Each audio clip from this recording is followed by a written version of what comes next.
I'm Dr. Mark Hatala, and I want to welcome you to the 13th chapter of Bradbury Karney's Intimate Relationships book. So today we'll be discussing stress and context, and social networks also, and socioeconomic status. But let's get started by discussing what context is. And that includes everything that affects a relationship outside of the couple and their interactions. So their physical surroundings, their social involvements, their culture, and their historical period. And we can break this up into proximal and distal context. So proximal are elements that are nearby and part of their immediate environment. So the time of day, their living conditions, friends and family with whom they interact. And distal is further away. So that's things like what's the economy like, the culture they're in, and the historical conditions. Now, we would define a stressor as any aspect of the environment that makes demands on people. So losing a job, having a child, illnesses, etc.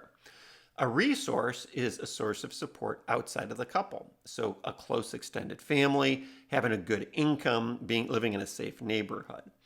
Overlap can happen with these though. So for example, a well-paying job might bring a satisfactory income, but it could lead to long hours that take away time from the relationship. We can also break these conditions up into chronic and acute. So chronic conditions are aspects of the context that are relatively stable and enduring. So the quality of your neighborhood is likely to remain constant. Your income hopefully increases. Your health, the strength of your social networks. Now, acute events are things that where the context is temporary. So maybe you get in a car accident, or you have an illness, or you go through a period of unemployment. So since chronic conditions are relatively stable, their impact on the relationship tends to be relatively stable as well.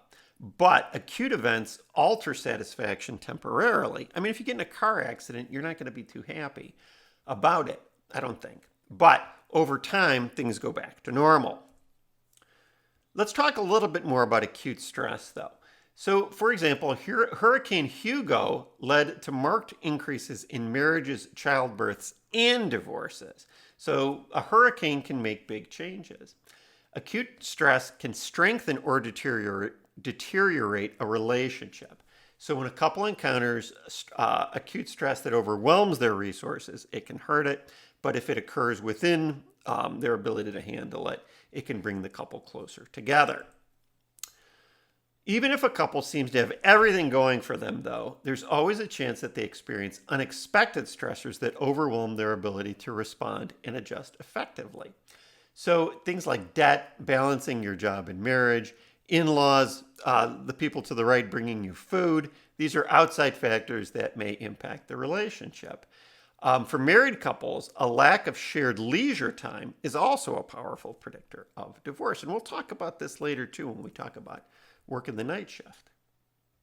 Well, let's talk about some of the physiological effects of stress. So the fight or flight reaction is your body's reaction to stress. And so it could be increased sweating, heart rate, and blood pressure increases too. Now, stress enhances our ability to do what comes naturally, but it diminishes our ability to do things that are difficult or new, like making decisions in stressful situations. And so stressful people, or people who are stressed, tend to fall back on stereotypes. External stressors like financial strain, chronic illness, and unemployment also increase the risk of a couple breaking up. Let's talk about stress spillover. This is whenever the effects of stress in one area of a person's life are felt in other areas. And you may have experienced this if you ever try to take a test or try to go to work after you've had a big argument. You can also have stress crossover, and this is where stress affecting one partner may be transmitted to the other partner, sometimes in a big argument. For stress to cross over, though, there must be a strong bond to act as a bridge between the partners. Otherwise, they're like, hey, that's your problem. You deal with it. Partners typically don't realize when stress spillover or crossover is happening, and they fail to recognize how stressful events can affect communication and allow this sort of thing to happen. So the way that couples cope with a stressful event determines its impact on the relationship. And so if you're exposed to manageable stress as a couple, that can help build relational immunity to ward off more threatening problems down the line. Let's switch gears and start talking about social networks. And we're not talking about either the movie The Social Network or any of the various ones that are out there. What we mean is the families, friendships, neighborhoods, clubs, and institutions that connect two individuals. Over the last century in the United States, social networks have generally become smaller, weaker, and less diverse. And this isn't talking about online. This is talking about in the real world. Americans are interacting with extended family, joining sports or clubs, and inviting friends to their homes for dinner far less than they did a century ago. Now, there are three attributes to a couple's social network. One is the size. So this is the number of separate people to whom each partner is connected. And you could have a psychological network, which is people who play important roles, so things like your family, and an interactive network, those people that you interact with regularly. So people at work and friends. Couples with, although friends could be part of your psychological network too. Couples with more network connections have stronger relationships than those who have fewer. And it's important if there's a lot of crossover. We'll talk about that in a minute here too. Also, though, couples who attend religious services have more stable marriages too, because they know the same people. A network composition is the kinds of relationships and connections that make up each partner's social network. So 70% of people said that their closest network members were their own and their partner's family. There's also network overlap, and this is what I was talking about just a minute ago. This is the extent to which partners in a relationship consider the same people to be part of both of their social networks. So the more partners know each other's friends and share the same connections, the happier they tend to be. So it's nice to have a group of friends that you can go out and do things with. Strong connections to people outside the relationship can be beneficial. So for example, it's the most common way that college students meet. People have friends of friends that they get together with. I think this person would be great for you, your friends might say. Social capital are the advantages that people get from their relationships with others. So it's a support system, and it makes it easier for you to be understood and to make your needs known. Now, couples who are surrounded by a social network approving of their relationship are more satisfied, more committed, and less likely to break up over time. I think that seems pretty obvious, though. Social networks only work to a couple's advantage, though, when the network of the two people overlap and the people in both networks approve of and support the relationship.